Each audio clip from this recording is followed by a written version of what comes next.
Welcome to Point 2, all about the books.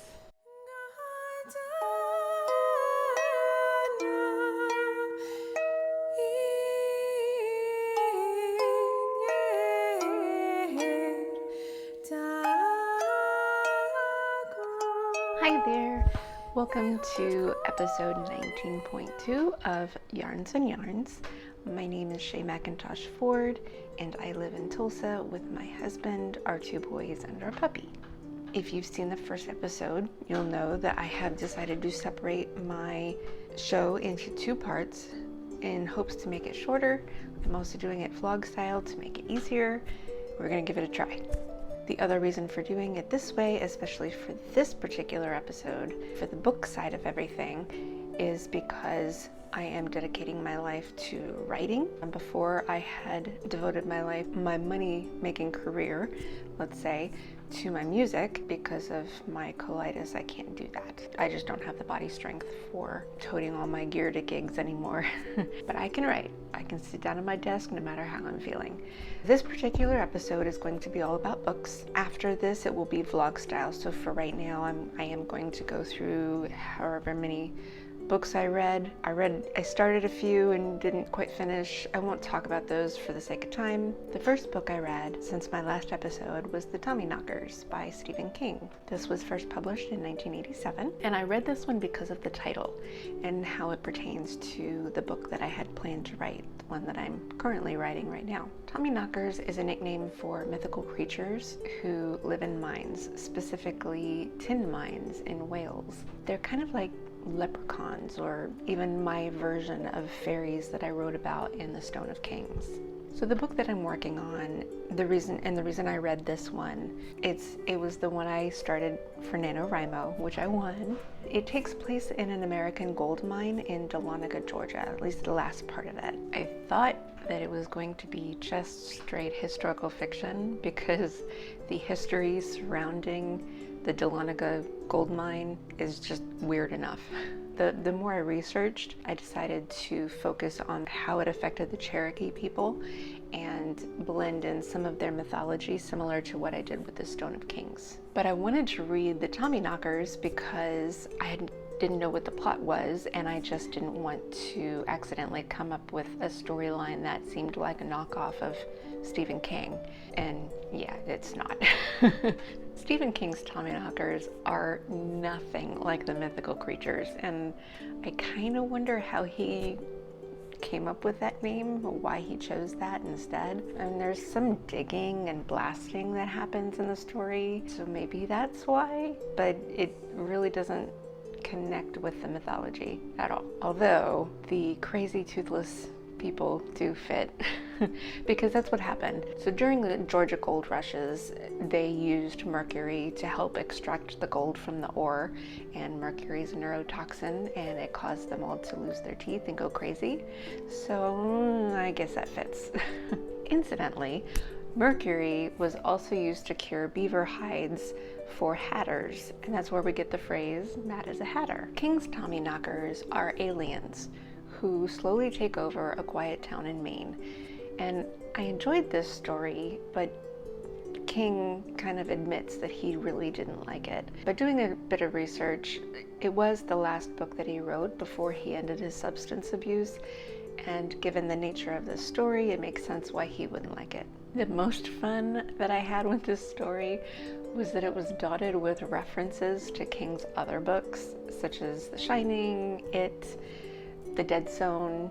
He even referenced himself saying through a character's opinion, books with monsters and dirty words like the fellow who lives up in Bangor writes. It's fun that he did this because it's as if he wasn't the author at all, which if he was under the influence, I can kind of see that anyway. He might not have liked it, but I still think it was a fun read.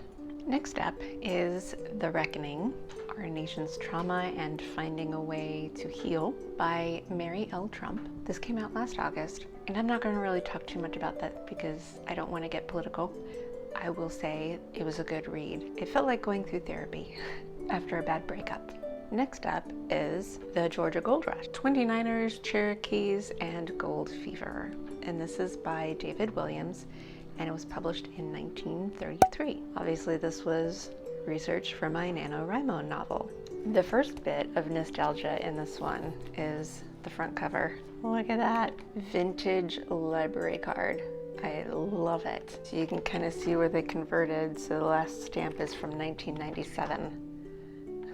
So the impetus for this stems from a tour that my family took of the Dahlonega gold mine. And this was like 5 years ago. And the mine we toured was from the second gold rush, from 1899 to 1901. They used hydraulic drills that were so loud, people went deaf in like 3 months with that, and using the mercury to draw out the gold. Right around that time was the Industrial Revolution. We started putting in electricity, but it was faulty. You would be in the mine, and all of a sudden you'd be plunged into darkness with all these crazy, toothless, deaf people.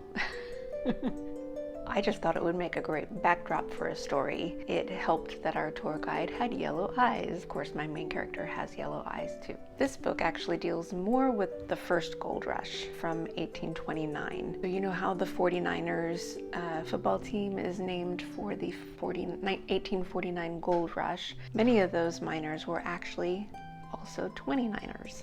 When the Georgia gold rush petered out, that's when they went over to California.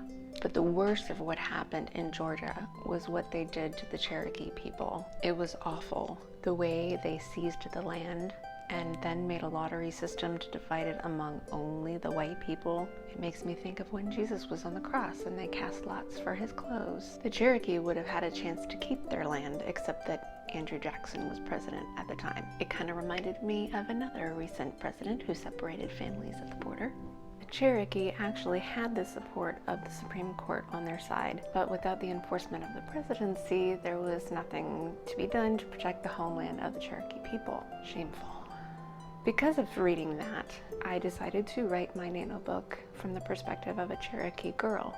So, I have also read The Cherokee Nation and The Trail of Tears. This was written by Michael D. Green and Theda Perdue, and it was first published in 2008.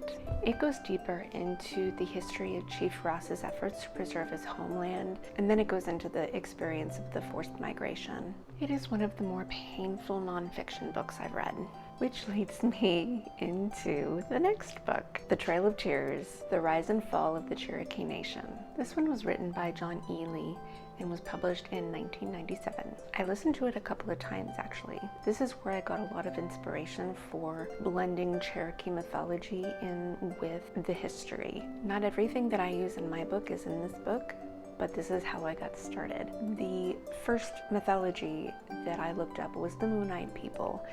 In the book it talks about the little people. It reminded me very much of the fairies of Irish culture. The little people play a prominent role in my story, specifically one. So this book is similar to The Stone of Kings, but without the time travel. And at first I thought about just using a white girl who discovers the beauty of the Cherokee culture, but the more I thought about it, that's more like a retelling of Dances with Wolves. No, I think we've had enough white hero stories.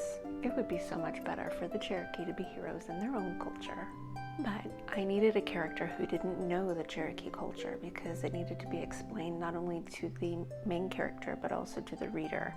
So my character is half Cherokee. The next book that I read was The Stand. So another Stephen King. It's actually a reread. It had been years since I'd read it. This was first published in 1978. But I read the republishing from 1990. This is an uncut version and it's slightly altered to reflect the 1990 time setting. I think the first time I read this book was like 15 years ago, so there's a lot of details that I had forgotten about. I think I've been on a Stephen King kick just because of reading his On Writing memoir as I get ready for doing more writing of my own, and he's just a masterful storyteller. In this story, a weaponized flu wipes out most of the population, and the people who are left have strange dreams, and they're drawn to either Las Vegas, Nevada, or Boulder, Colorado. There they are led to what is decidedly either good or bad, then they clash. This is actually considered one of Stephen King's best works, and I do highly recommend it. The next book is, surprise, another Stephen King. This one I read in October, partly because I wanted a horror story because it was October, also because I thought it would be great NaNoWriMo fuel.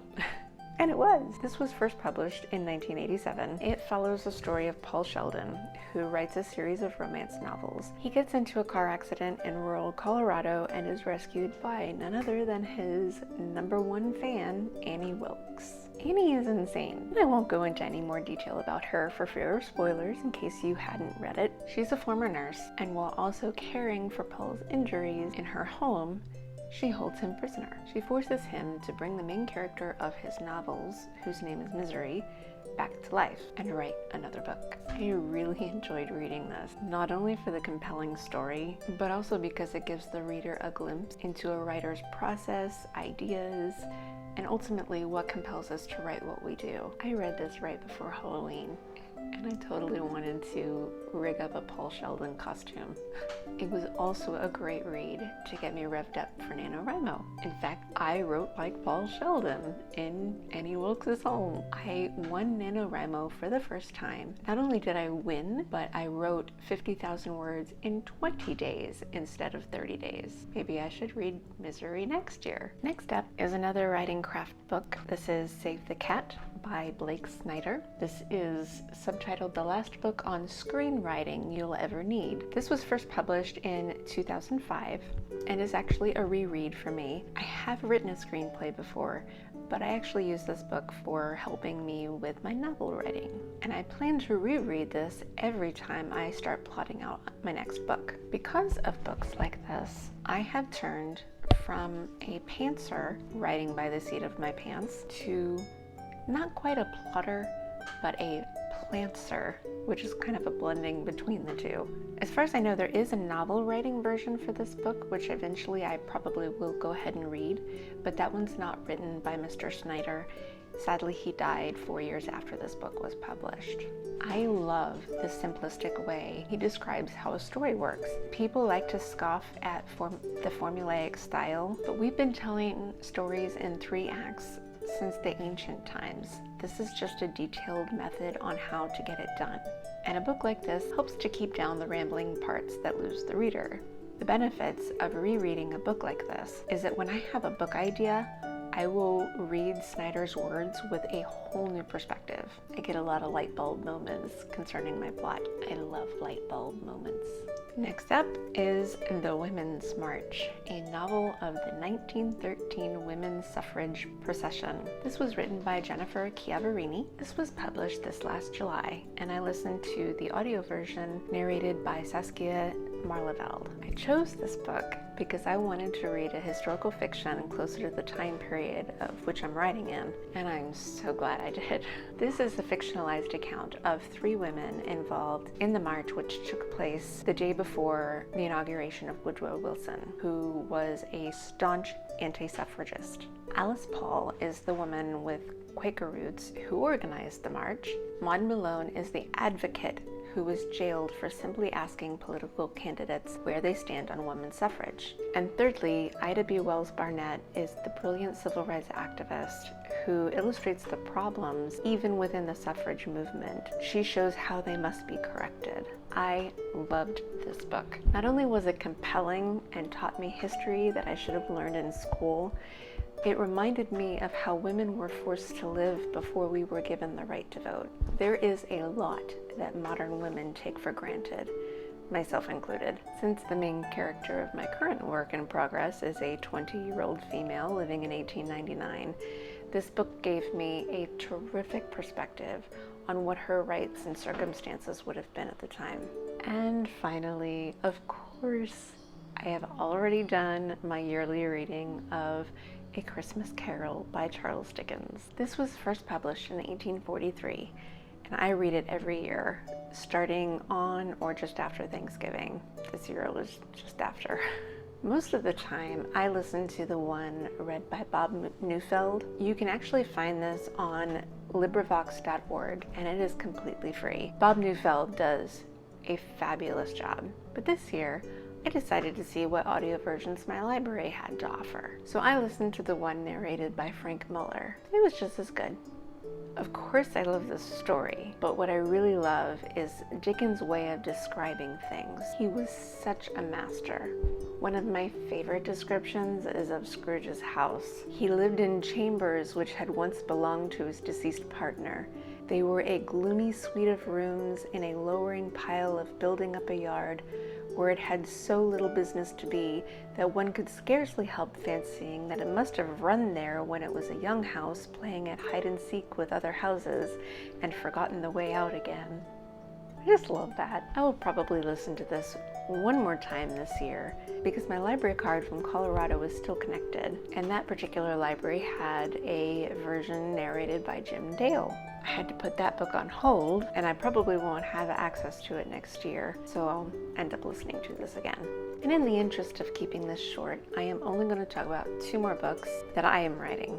Well, I finished one. I finally finished the Great Depression era novel. The book is titled It's on Me. The story of Archibald White. He owns a restaurant with a bar in it, and that bar has sat empty until December 5th, 1933, when Prohibition is lifted. It also happens to be a week after his youngest daughter's 10th birthday. His wife is the cook for the restaurant, and she is known for her cooking. People come from all over the place to eat her food, but she's a terrible alcoholic.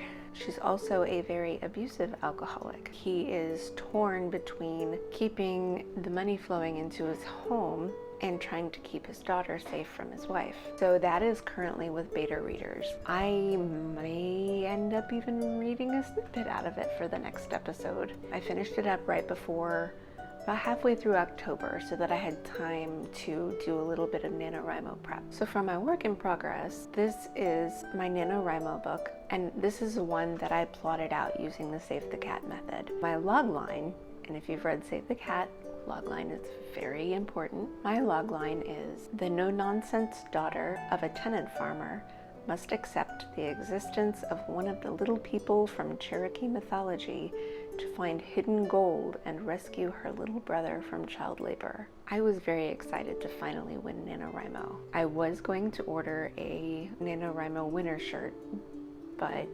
given the way Thanksgiving happened, I needed comfort yarn, and so I ordered yarn instead, which I talked about before on the other show. So I didn't order a shirt. If I have some extra money later, I might order one if they still have some.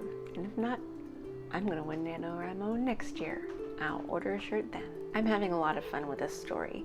It's an adventure story, kind of like the Stone of Kings. My main character, her name is Celeste, and she has to travel on foot, basically the Trail of Tears backwards. She is wanted for murder. It was an accident. It was actually self-defense, and so she has to travel at night and be very careful about not running into anybody because she's easily recognized for her yellow eyes. In the beginning, she ends up sleeping in a lot of trees because there's a search party looking for her. Now that it's fall and all the leaves in the trees are gone, I'm looking at all the trees in the area thinking, oh, she could have slept in that tree. She could have slept in that tree. No, she couldn't have slept in that tree. There's not a big enough branch to hold her. I will leave it here, and I hope you get to read all the books. If you're a writer, I hope you get to write all of the books. Please don't forget to like and subscribe and ring the little bell, and I will see you next time. Bye. Next up is